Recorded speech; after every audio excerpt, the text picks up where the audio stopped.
Okay, now. Hare Krishna. Haribo Mata.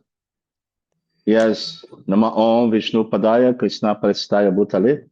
Srimate Bhaktivedanta Swami Tinamine. Namaste Sarasvati Devi Gauravani Pracharine.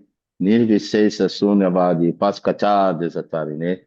Jai Shri Krishna Chaitanya Prabhu Nityananda Sri Advaita Gadadara Svasati Gaura Bhaktavinda. Hare Krishna, Krishna Krishna, Hare Hare. Hare Rama, Rama Rama, Hare Hare. Jai Srila Prabhupada ki. Jai. Should I start? Yes, Mata, please.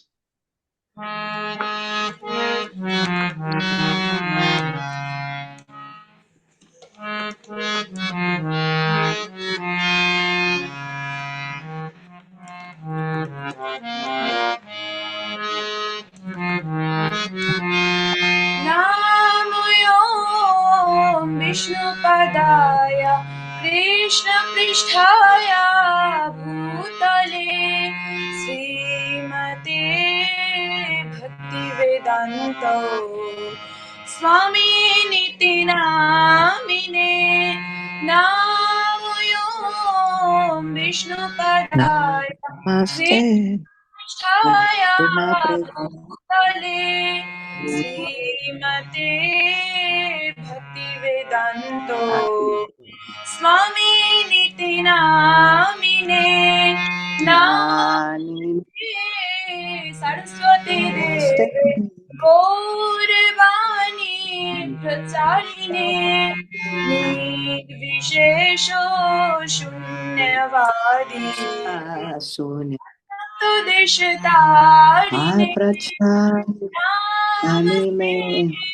Saraswati Deve Gaurvani Pracharine Nirvishesho Shunyavadi Passcode Desh Tarine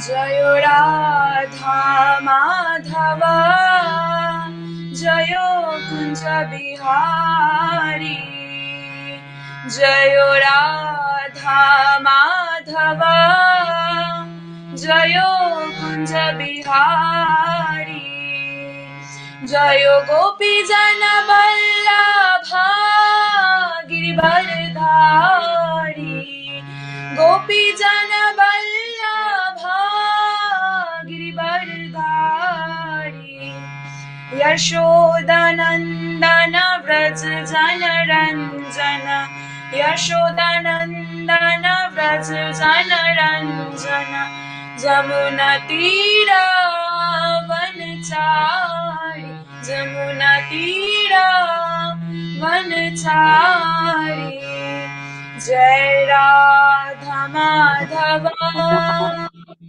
Jai Kunja Bihari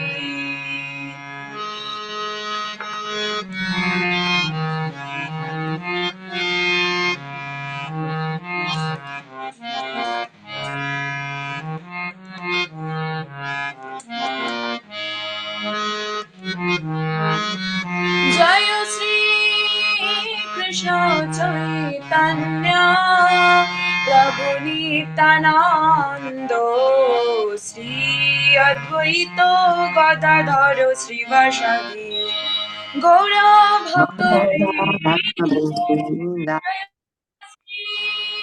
Krishna Chaitanya Prabhu Nityananda Shri Advaita Gadadhara Shri Vasadi Gaura Bhakta Vrinda Hare Krishna Krishna Krishna Hare Hare Hare Rama Rama Rama Hare Hare Hare, Hare Krishna, Hare Krishna, Krishna Krishna, Hare Hare, Hare Rama, Hare Rama, Rama Rama, Hare Hare, Hare Krishna, Hare Krishna, Krishna Krishna, Hare Hare, Hare Rama, Hare Rama, Rama Rama, Hare Hare, Hare Krishna, Krishna Krishna, Hare Hare, Hare Rama, Rama Rama, Hare Hare.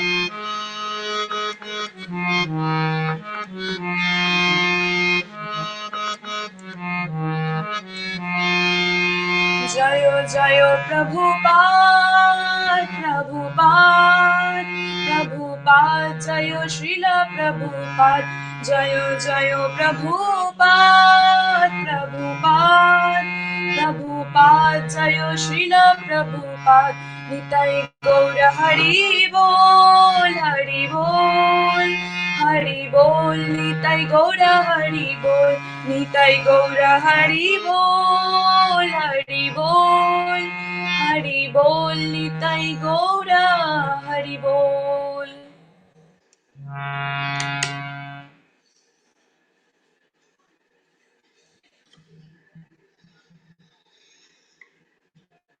Hare Krishna, Prabhuji. Thank you, Mata. Keep the practice. Very good. You practice every day? No, not every day, sometimes. Okay. You just try your best a little bit every day. Thank you. Hare Krishna. Saurav, you have the book.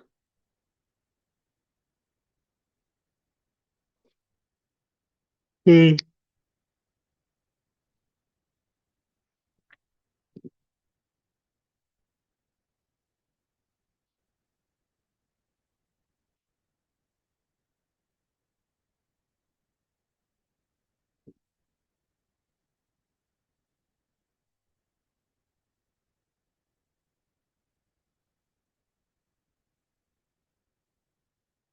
you have the book? Okay, just wait. Kushi will share screen for today reading. Just wait. Okay. Okay, folks. We're having a little technical difficulties. We're solving the problem. Saurav is in darkness, but it's coming to light.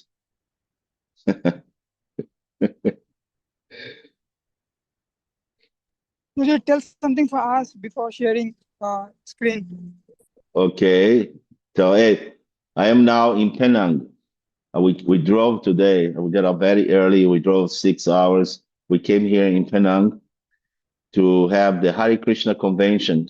Jayapataka Maharaj is here in Penang in the Todu temple. Tomorrow we're going to start the first day. It will be the Abhivash, the starting of the convention. I think about 2,000 devotees will come in there. They come from all over Malaysia, and now they're coming from other countries also. There was a bunch of sannyasis, coming, and they'll give some nice lectures, and we have workshops, all kinds of things in the beautiful temple of Sri Kanaya, Krishna Kanaya. So tomorrow start some glorious day. We came last year, we came the year before that, and it's a very joyful occasion. So it's good. And let's hear what we have to say here. Are you getting the book, Prabhuji?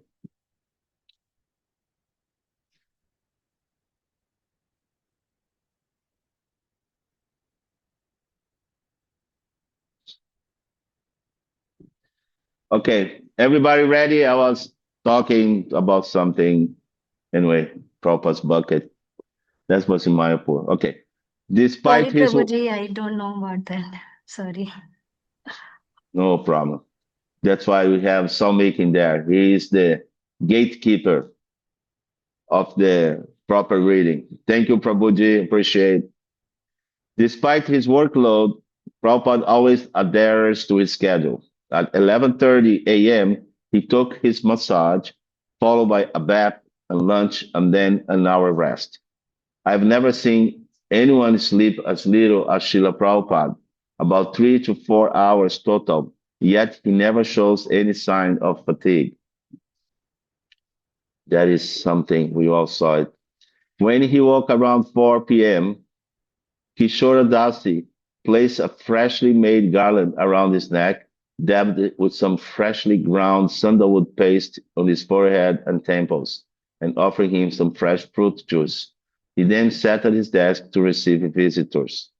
At 5 p.m., his door opening for darshan, a steady flow of curious and respectful people, 50 or 60 at a time, continuously packed his room, either to sit and watch or to ask questions. He sometimes talked specifically with a particular visitor, not minding if the other 50 listening in, and at other times he spoke generally to all.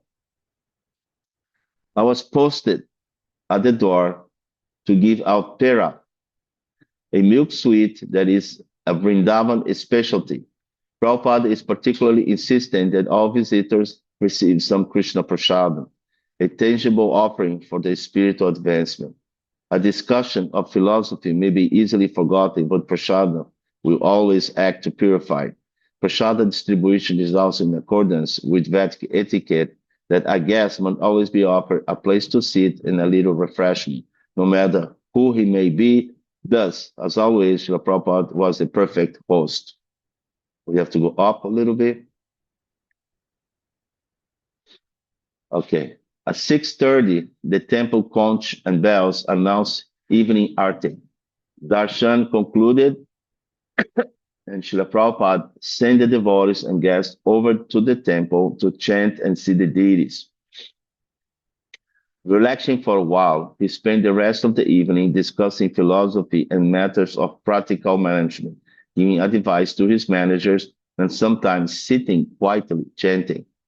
A local devotee, Sri Visambara Dayal, popularly known as Agarji, arrived at 9 p.m. to prepare Srila Prabhupada's hot milk and hold light discussion on the temple management, Gurukula, and other matters. Srila Prabhupada drinks. Okay, just get ready for the next one. Srila Prabhupada drinks a glass of hot milk every evening just before taking rest. Sometimes supplement it with a savory like kachori, parota, or fried chira. He gave the cooks clear instruction how to make each preparation. His milk, sorry, his milk has to be exactly the right temperature, very hot, so that it can be easily digested. Well, not so much that it burns. Somebody can take from here, please. Hare Krishna, Prabhuji. Yes. Srila Next. Prabhupada drinks. Yes, Prabhuji, Who is the next? Prabhuji, I am next. Okay. One previous evening, that one. So Srila Prabhupada drinks a glass of hot milk every evening just before taking rest, sometimes supplementing it with a savory like kachori, paratha, or a fried chira. He gave the cook clear instruction on how to make each preparation. His milk has to be exactly the right temperature, very hot so it can be easily digested, but not so hot that it burns. One previous evening, he demonstrated to me how to bring boiling milk to the right temperature for drinking. Calling for another bowl, he poured the milk from his silver cup from a height of about 6 inches into the bowl and then back again a few times to aerate the milk and reduce the temperature. When it was just right, he drank. The eating massage took more than half an hour. Lately, the weather has been cold throughout the night until sunrise.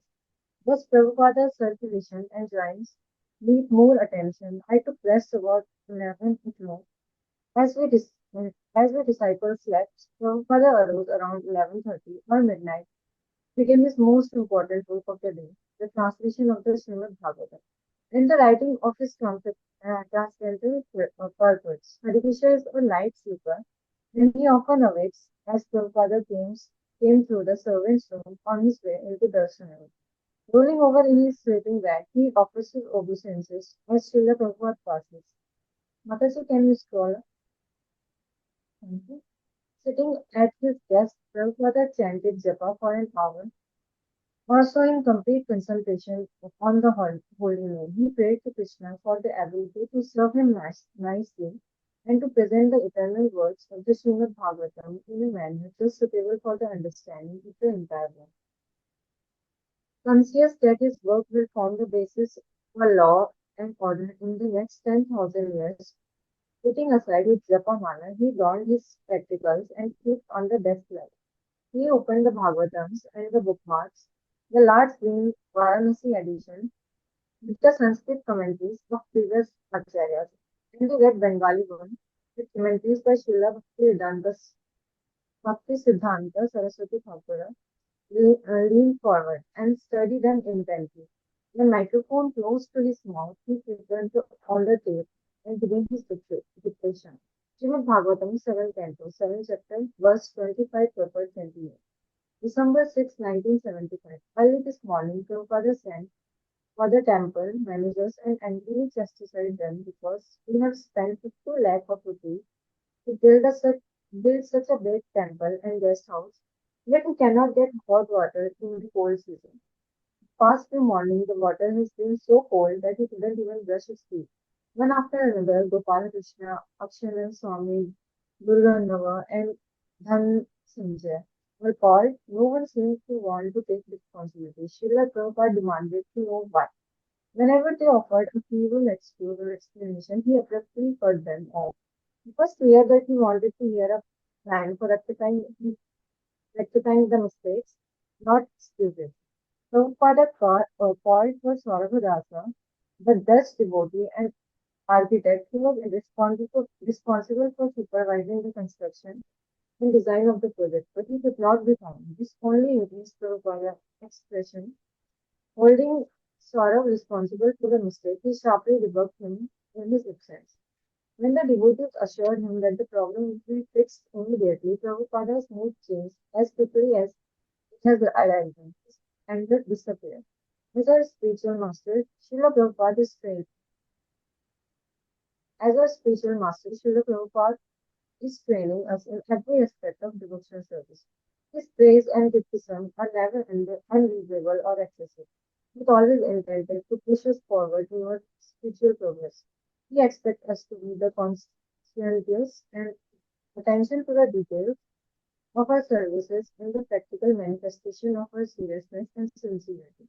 He doesn't like to hear excuse for task undone, and he loathes the bureaucratic mentality that in the West we call tossing the buck. He said British Raj has introduced this mentality and it has crippled India. He is determined to see that it not get a footing in his corner. I ask you to do something, you ask him, he asks another, and we go away and forget. It is finished. Simply bureaucracy. If I ask you to do something, it is your responsibility, not his. Even if you give it to someone else, you have to see if it is properly completed. Despite his criticism of management over the hot water incident, Prabhupada is very pleased with the service of Saurabha in other devotees. More than once he has asked me during a talk what I thought of the guest house and temple. When I responded with appreciation, he looked over the building and said, "Yes, I think he has done very nicely. There's no such building anywhere." But he is determined not to allow us to become complacent. Now the facility has to be maintained and managed efficiently, and Srila Prabhupada is personally showing us how to do it. As the representative of Krishna, he wants to make sure that whatever resources Lord Krishna has provided are used correctly without waste. He is constantly urging us to develop the same sense of responsibility. Prabhupada is especially fond of Prahlad Maharaj's instructions because they are so pertinent to modern society. This morning's verse in particular emphasized the point that economic development is a waste of time. Srila Prabhupada delivered a crushingly negative appraisal of contemporary society. We consider progress only in economic terms. He said no one can obtain more happiness than they are linked by their karma. Just as distress comes without working for it, so happiness also comes. Therefore, we should work only for spiritual advancement. He told us the human life is meant for understanding Krishna. Instead of using the energy for understanding Krishna, they are spoiling the energy unnecessarily to earn money. This is the modern civilization. The whole Western world, how they are spoiling their life unnecessarily. Prahlad Maharaj has begun with the words, Dullabha Manusya Janma. This life is very, very important, and after many, many births, we have got it. Chanakya Pandit said, Parishat Shana Eko Pila Labhya Sarvana Katobhi. Swarna means gold coins and Puti means 10 million. So suppose today is 6th December. Now it is 7 o'clock in the morning, now past. Can you bring it back? Again by paying 1 crore gold coins? Let me get back 7 o'clock, 6th December 1975. Again, no, it's gone forever. So just see the value that you cannot get back even a moment of your life by paying millions and millions of dollars. How time is valuable, just calculate. As I surveyed 80 or 90 young men and women who have come here to get the special blessing of serving in the Holy Dharma, who want us to be attentive for purpose. There is no guarantee that I am going to take again a human form of life. But there is little guarantee for the devotee. Guarantee in this way, if we unknowingly commit some mistake, then it is guaranteed. And if we knowingly commit mistake, then it is going to be carried out. This is the facility. If one purposefully commit mistakes in sinful life, now I'm chanting Hare Krishna, I can do all sinful life, it will be contradictory. And that rascal will be punished very, very much. Nominal Bala versus Deep Papa Buddhi. I am living in Vrindavan, oh, it will be Dhamma. So let me do all nonsense. It will be contracted. There will be these cats and dogs and monkeys in Vrindavan. Dhamma Aparada, of course. Vrindavan influence will be there, but at least one life has to become the hog and dog in Vrindavan. As you see, there are many dogs and hogs. But still, Vrindavan Dhamma is so powerful that next life he will get salvation, even if he has become a dog or hog. But that is not good. Why should we act in such a way that Vrindavan Dhamma we shall commit sinful life and become a cat or dog? You should be careful. You simply dedicate your life to Son Mukunda. Krishna's another name is Mukunda. Mukha means liberation, Mukti. So Ananda, the Mukti Ananda. That is real Ananda, liberation. So our business is how to surrender fully into the lotus feet of Mukunda. Mukunda Charana Puja. And fully engage in his service. That is Prahlad Maharaj says, don't try for anything else. Anyone else? No?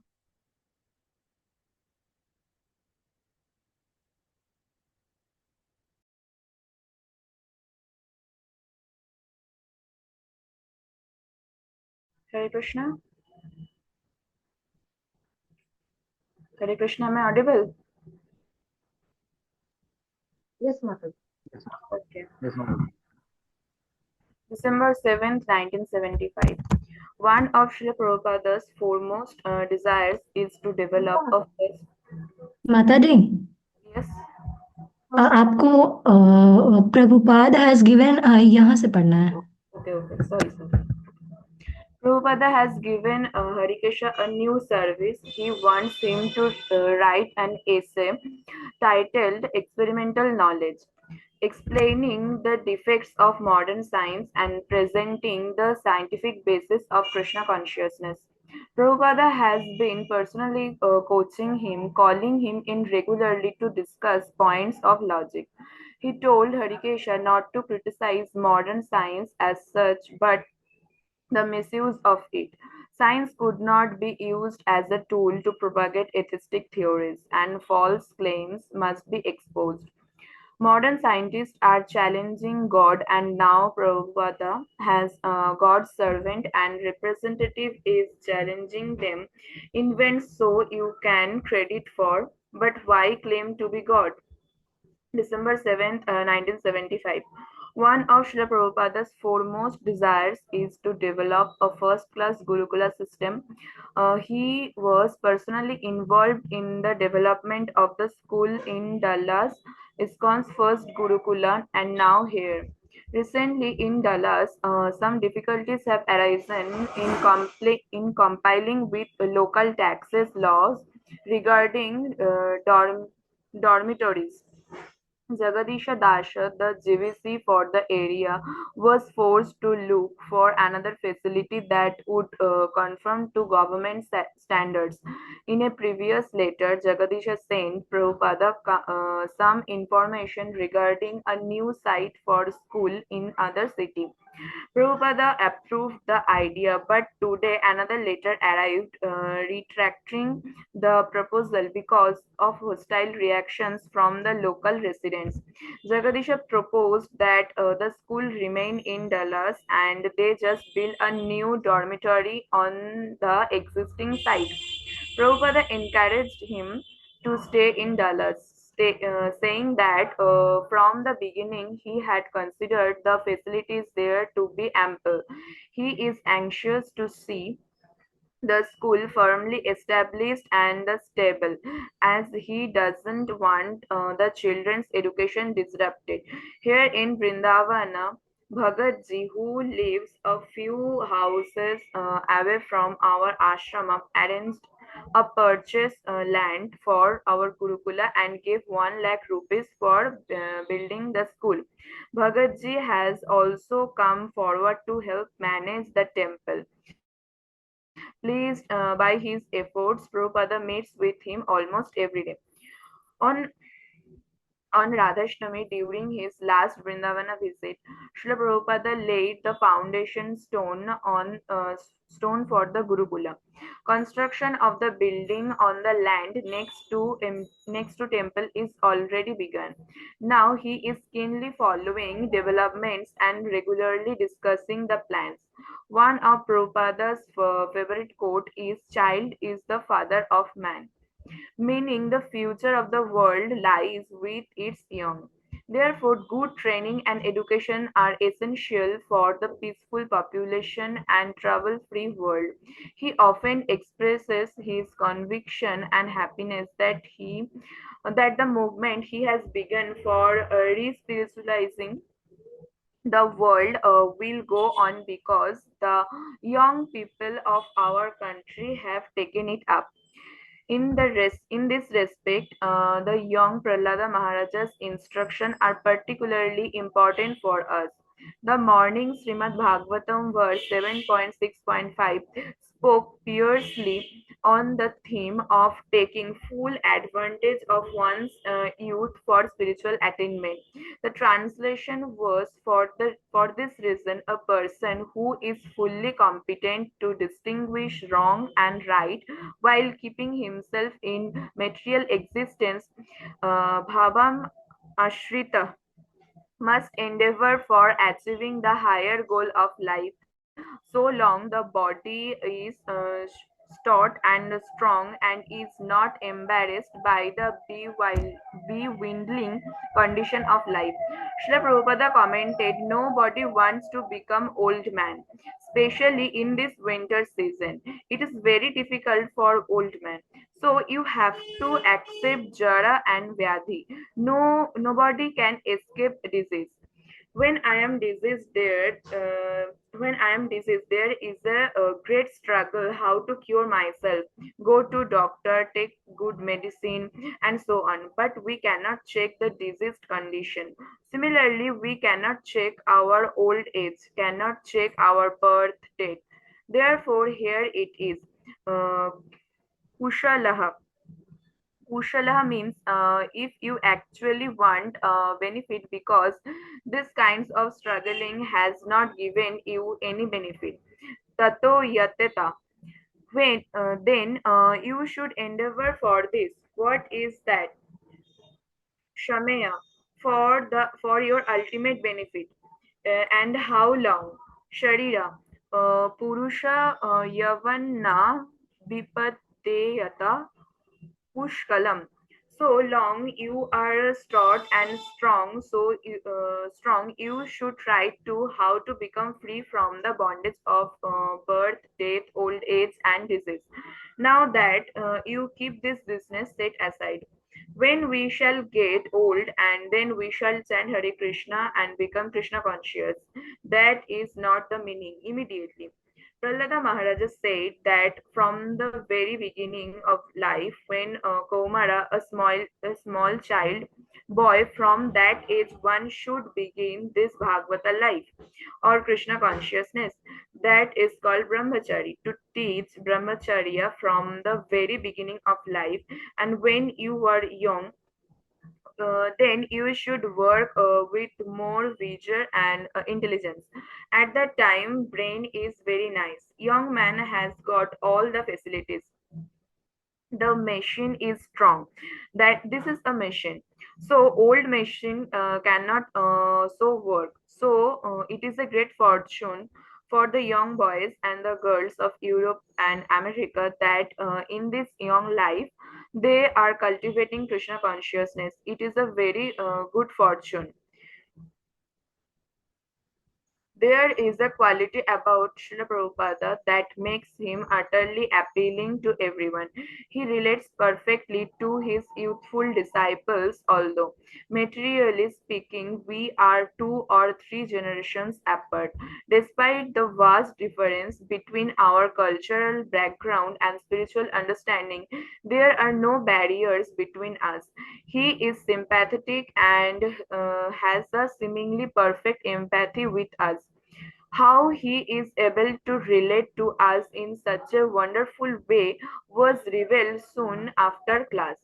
We were talking in his sitting room about growing old, and at one moment Prabhupada got up from his desk. His eyes shone brightly, and he said simply and convincingly, "I am not an old man. I will never grow old." We all laughed. Prabhupada is a self-realized soul. He does not identify with his body, and he doesn't see us as material entities either. He relates to us as one spirit soul relates to another. We are all meant to serve the Supreme. In that sense, he does not perceive himself as superior to us, yet he always keeps the formal guru and disciple relationship intact. Prabhupada's humble service is to bring us back to Krishna, and our humble service is to Krishna, is to serve Srila Prabhupada. Prabhupada derives the great inspiration from the life of Prahlada Maharaja and often prefers his exemplary behavior when preaching. A recent letter from Yogesh Chandra Dasa requested Prabhupada's blessing for a party of 8 men who are to collect funds for the Mayapur temple. You always have my blessings, Prabhupada replied. The father always wishes that the son may be more successful than himself. This is the spiritual conception. If one is doing well, then the materialistic persons become envious and try to check his progress. This was actually so with Prahlada Maharaja. He was only 5 years old. He was preaching Krishna consciousness to his school friends, and the father Hiranyakashipu became so envious that he attempted to kill his 5 years old son in so many ways. Krishna consciousness is just for opposite. If someone is doing well, then the attitude of the devotee is to give him all facility to go and improve more and more. Should I continue? December 8, 1975. Prabhupada is always concerned about our welfare, not just philosophically, but in many practical ways as always. For example, this morning was very cold. Winter is really setting in. He remarked about it on his walk and then asked if the devotees are getting ghee on their chapatis. Akshayananda Swami replied that only the guests are given some because it's expensive and not necessary for devotees. But Prabhupada disagreed. He said that it is necessary in this season. In the cold weather, the devotees must have a little extra ghee and grains. He recommended a mix of chana and urad dals as being both palatable and beneficial, not too little and not too much. Unnecessary vairagya, he said. There is no need. We don't approve that. Yuktahara viharasya, what you require for keeping health, but not to eat too much. But what is absolutely required must be done. Srila Prabhupada is quietly pleased with Harikesha's article, Experimental Knowledge. Last night he had him read it aloud. Then this morning, as we worked, he asked him to reiterate some points for the other devotees to hear. He injected some very amusing observations himself. Recalling his trip to South Africa, he said there were many factories for chicken killing. So I suggested that the egg you can analyze, find out the chemicals, and create one egg. That was my proposal.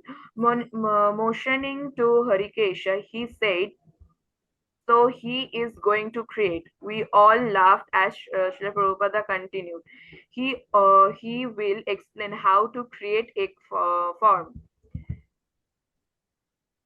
from chemicals, Akshananda Swami suggested. And Gyana Dasha added, and make chicken. Then Harikesha described calcium phosphate and a little sulfur for the yellow. Make some color and cover it in a plastic and put it in a incubator and let a chicken grow and you eat. Prabhupada concluded. Akshayananda Maharaja thought that would be a great article. Prabhupada stopped and said seriously, my only regret is that these rascals are going as scientists and big men. Simply talk. They cannot create. It is very simple thing. Put some chemicals together, and if you know the chemicals, then why don't you put it an incubator put, and you don't require to kill so many chicken. Actually, it's wonderful challenge, Harikesha agreed. This big scientist, big brain. But Prabhupada interrupted. Big monkey, big belly. Clown jumping. Melancholy. You don't know this. Bado ban, bando lil bado pet. Lanka Dingate. Lanka dingate mata kare het. We were all laughing as Prabhupada went on. This translation was done by one big professor of President's College, Professor Roy. So these professors required to learn Bengali. So he translated big monkey, big belly, Cleon jumping melancholy. Prabhupada was extremely humorous, and his descriptive analogies perfectly fit. Scientists are always full of big talk, saying that life comes from the matter and that is just a combination of chemicals. Yet life is occurring everywhere at every moment, and still they can neither say what nor can they produce it. Similarly, the big monkey companies of Hanuman were full of bravado and boasts. But when it come to jumping across the ocean from India to Lanka, there were melancholy. Only Hanuman, by the grace of Lord Rama, could do it. Nevertheless, despite his often humorous critiques and sometimes general condemnations of modern materialistic scientists, Prabhupada cautioned us that any attempt to preach on a scientific basis must be done expertly. When Alanatha, a European devotee, told him of plans to publish a magazine in Sweden with the articles challenging the material scientists, Srila Prabhupada warned him, Don't write anything nonsense. It must be very solid. Otherwise, you will be laughing. Stop. One must be confident before challenging others. In all stages, he must be able to defend himself from the opposing elements. Then such challenge is all right. We are confident that this soul cannot be manufactured by any material combination.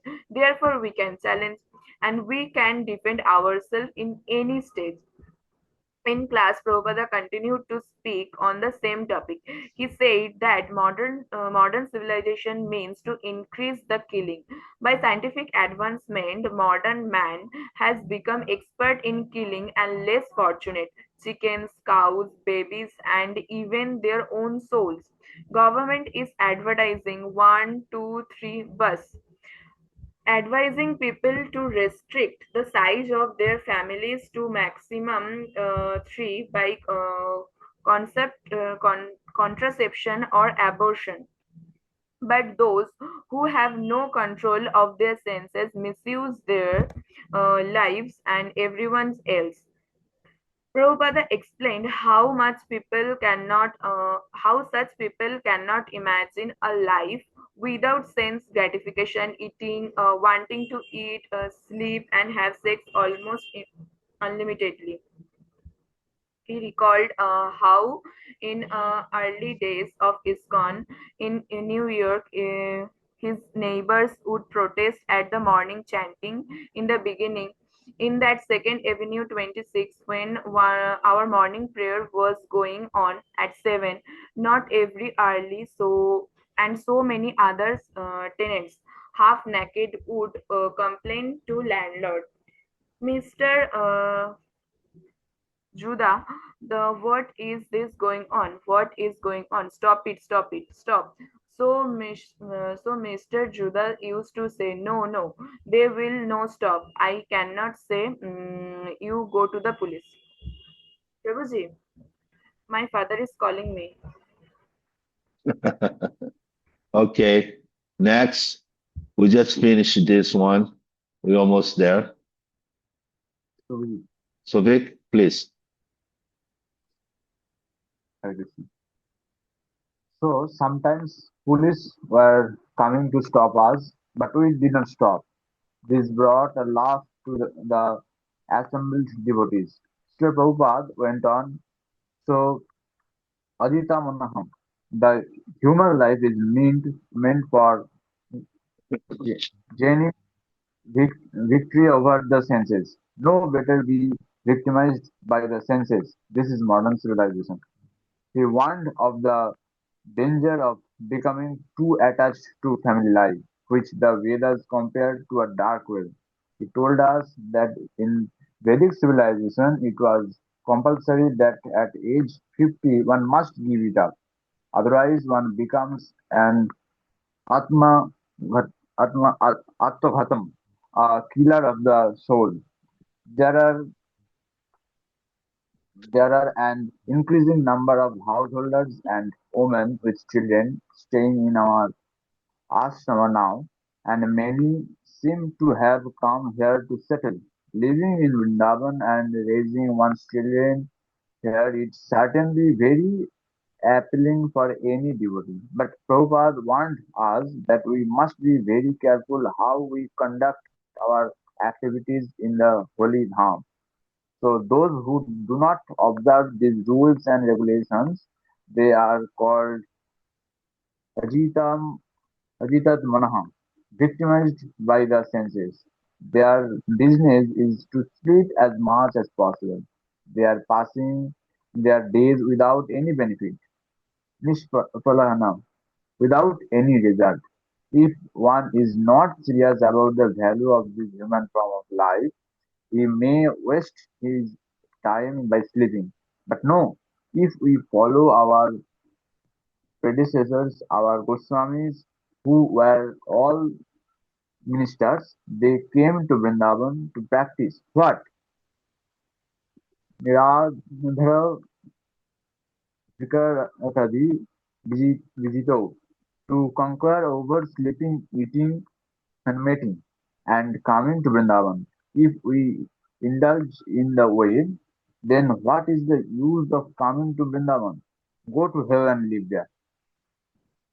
Prabhupada is very eager to begin Gorakha or cow protection. This morning he told Akshananda Swami to construct a shed on our shared land and immediately buy some cows. He sees this program as an essential aspect of our preaching work and is encouraging us to establish it on a worldwide basis.